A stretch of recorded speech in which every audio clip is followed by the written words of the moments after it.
mais uma entrevista aqui no Copcast Última Rácio, diretamente aqui da Copa Internacional 2024. Hoje eu tenho a honra, como sempre, de receber policiais, escritores que produzem doutrina e conhecimento. Recebo aqui nos estúdios delegado da Polícia Civil, nosso nobre amigo João da Cunha. Muito obrigado pela presença, seja muito bem-vindo, meu amigo. Eu que agradeço, coronel. Uma honra estar aqui, uma honra conhecê-lo pessoalmente. Já acompanho seu trabalho há bastante tempo no Instagram, então é um prazer muito grande estar aqui com o senhor hoje. João da Cunha, é uma satisfação imensa, cara, quando a gente encontra aqui alguém na feira, depois fala, pô, te acompanho nas redes sociais, e eu fico triste por outro lado, porque ter você como seguidor, não te seguir de volta e não saber dessa obra primorosa. E só fiquei sabendo porque o Sansone me falou, Luciano, tu tem que entrevistar esse cara. E a gente percebe uma série de lacunas que existem no direito, sobretudo no campo da atividade policial, da ciência policial. E a balística é uma questão muito relevante e discutida, sobretudo, né, porque a gente tem colegas policiais, né, que se vêem em situações numa legítima defesa, no estrito cumprimento do dever legal, se vê envolvido numa ocorrência policial, e a balística ela é muito relevante. Não só apenas para aqueles que militam, né, na Polícia Judiciária, mas é um assunto que permeia e que todo policial tem a obrigação de saber um pouco. E aqui o João da Cunha Neto traz essa obra primorosa que eu já peço para quem não conhece a obra que possa, e ele vai dar aqui o Caminho das Pedras, onde os senhores poderão adquirir. Fale um pouco da obra, meu amigo. Coronel, essa obra surgiu de uma constatação ao longo da minha carreira como delegado de polícia, que muitas ilegalidades eram cometidas pelo desconhecimento mais basilar sobre arma de fogo. Nosso mundo jurídico, não só dos policiais, mas os juízes, promotores, advogados, defensores públicos, não tem o mínimo contato com armas de fogo, então fica uma coisa muito atécnica. A ideia do livro foi trazer conhecimento básico, um livro fácil de ler, um livro que não entre em minúcias da matéria, mas seria o básico que todo operador do direito deveria conhecer sobre armas de fogo, especialmente os policiais. A maioria das pessoas tende a acreditar que os policiais são todos peritos em armas de fogo, todos conhecem muito sobre balística, mas infelizmente ainda não é a realidade.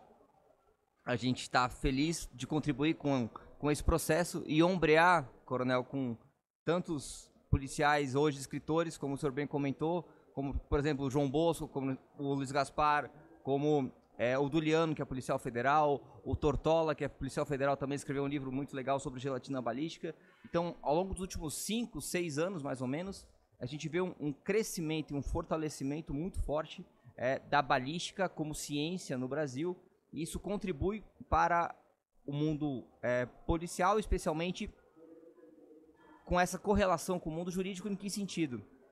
Quando a gente traz tecnicidade para o mundo do direito sobre armas de fogo, a gente evita, por exemplo, que um policial chegue aí ao tribunal do júri, porque reagiu numa situação de confronto armado, e o juiz ou o promotor ou o seu defensor mesmo acredite em poder de parada, acredite que um disparo era suficiente, acredite que, porque ele deu 3 disparos, seria um excesso de conduta, por exemplo.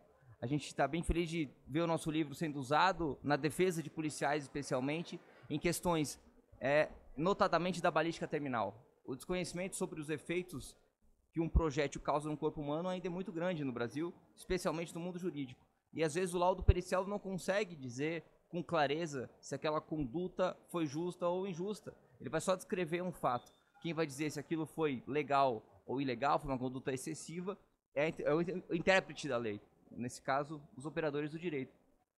Então, a gente está muito feliz de poder contribuir com esse livro. Ele já tem 4 anos, já está na sua 2ª edição. Já está atualizado também com os novos decretos que vieram no ano passado. A parte de calibres permitidos, restritos, já foi devidamente atualizada. Temos todo o processo de construção das armas de fogo modernas. A gente passa por todo o histórico, desde lá da invenção da pólvora pelos chineses, até o desenvolvimento das armas modernas. A gente tem um capítulo só sobre aspectos jurídicos relacionados às armas de fogo, sobre objetos materiais, os delitos da Lei 10.826. Também pude contar com a feliz contribuição de grandes amigos e conhecedores das suas áreas. Por exemplo, meu amigo Paulo Bedran, também policial federal, um cara excepcional, sabe muito sobre balística, uma das minhas maiores referências hoje no Brasil. Consegui convencer o Paulo Bedran a fazer um capítulo sobre calibres em ascensão.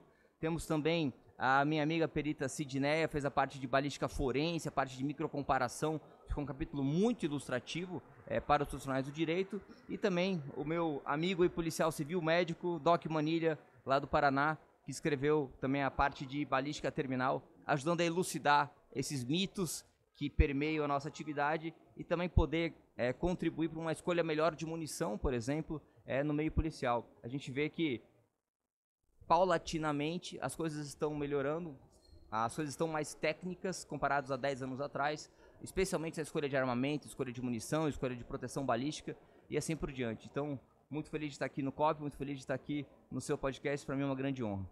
João da Cunha, é isso que você falou muito importante. Eu já fiz algumas entrevistas com advogados, com juízes, promotores, né, defensores. O que a gente percebe obviamente essas entrevistas são pessoas que têm um certo conhecimento da atividade policial e procuraram se especializar. Mas a regra não é essa. Pouquíssimas pessoas entendem um pouco da realidade da atividade policial. Mas são essas pessoas, são esses advogados que não entendem, que vai às vezes defender um policial, são esses juízes que vão julgar um policial, são esses promotores que irão acusar um policial. Então hoje a gente fica feliz que a gente vê aos poucos a ciência policial, que hoje já é reconhecida pelo Ministério da Educação como um novo ramo do conhecimento estudado no Brasil, e a gente vê a quantidade de artigos científicos e de livros que são publicados relacionados a esse universo. Então, hoje já há uma doutrina para que essas autoridades envolvidas nesse processo, no sistema de justiça criminal, tenham acesso a obras como a sua. E é importante mencionar, eu tive a oportunidade de estudar fora, e já se fala no direito policial, né, já se fala no direito operacional. A gente percebe no direito policial operacional, a gente já percebe que o direito em outros países já tem dado um acento mais positivo a esse conhecimento que o jurista precisa a respeito da atividade policial. No Brasil a gente ainda está dando os primeiros passos, né? Essa é a sua obra, ela vem ao encontro justamente de municiar os operadores do direito, né, a como agir em análise de processos, né? Então, parabéns, viu, cara? E eu vi aí o time só gigante, né, na contribuição, né? Foi uma obra escrita a muitas mãos e é muito gratificante poder contribuir. E também, Coronel, eu tive a felicidade de acabar meu mestrado agora na medicina da USP, em março, e a gente fez durante 3 anos a testagem das munições de uso policial do Brasil conforme o protocolo do FBI, porque nunca tinha sido feito de maneira independente. Os únicos dados que a gente tinha eram dos próprios fabricantes, o que, claro, tem toda a questão do conflito de interesse, porque eles fabricam um produto e querem vender o seu produto. Então, a gente testou de forma independente, conforme parâmetros bem aceitos em todo o mundo ocidental, oriundo do FBI, com emprego de gelatina balística devidamente calibrada, conforme já foi determinado o parâmetro por Fakhry e Malinovski lá em 85 da gelatina balística. Conseguimos reproduzir aqui no Brasil, até como uma patente requerida lá pela USP, trabalho do orientador professor João Paulo, do meu colega também, o Lucas Messiano, que é o mago da gelatina balística. Ele realmente é muito bom no que ele faz, consegue produzir os blocos de gelatina conforme a norma exige, conforme a calibração que a gente precisa, para chegar no dado final, Coronel. Qual que é o dado final? Quais são as munições policiais hoje do Brasil que são boas, que atendem aos parâmetros do FBI, e quais não atendem? O que me incomoda às vezes é ver algumas instituições policiais que compram munição baseada em propaganda, baseado em material de divulgação, sem uma base científica. Então, a gente conseguiu, através desses parâmetros, trazer de forma objetiva, racional, de forma sem conflito de interesse, quais são as munições mais adequadas ao trabalho policial e quais são aquelas menos indicadas. Então, aos poucos, como o senhor bem disse, a ciência policial como um todo no Brasil vem crescendo, especialmente agora nesse nosso ramo da balística. É um motivo de muita felicidade poder contribuir com esse processo. Não, e a sua fala tem um acento científico muito importante, que é necessário nas obras, né? A partir de uma ciência baseada em evidências, que é aquilo que a gente busca, nós policiais, na prevenção do crime, no combate e no enfrentamento ao crime, e toda a sociedade ganha com isso, né? Essa incorporação, inclusive, parabéns pelo mestrado, né? E que venha logo o doutorado e que você continue nessa caminhada, que é muito importante. Há uma lacuna, né? de produção de conhecimento nessa área. Há muita necessidade até nos bancos universitários, né? Hoje a gente, por exemplo, no direito, né, se discute muito que o mercado está saturado, né? E outras áreas também, mas a gente percebe que há caminhos que o operador do direito pode seguir buscando se especializar, né? E é isso que você tem feito, e nada melhor do que um profissional da segurança pública, um policial chão de fábrica, né?